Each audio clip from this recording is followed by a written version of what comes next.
I am the Tofu Golem. Please enjoy the video.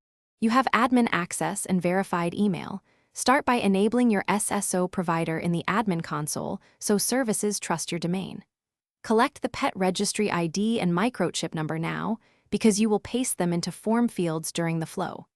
Once done, generate the service provider metadata and download the certificate. This is required for secure SAML handshakes. Make sure to note callback URLs and allowed origins. They must match exactly in both systems to avoid authentication failures.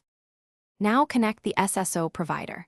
Upload the service provider metadata and certificate, then configure the assertion consumer service URL you noted earlier. Map attributes so the system receives pet ID as UID, owner email as email, and display name for UI display. This ensures records match.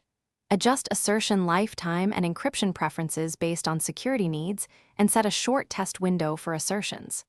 Finally, run targeted authentication tests with one test pet record to verify. Execute an end-to-end login using a real pet record, and watch the admin logs as you initiate the SSO flow.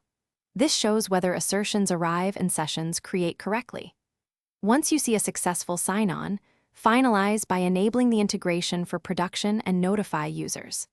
If something fails, check logs for 401 or 403 errors and confirm certificate validity, clock skew, and attribute names. In most cases, adjusting the attribute mapping or time settings resolves the issue quickly.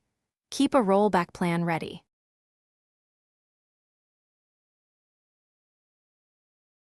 Thanks for watching. Consider subscribing if we helped you today.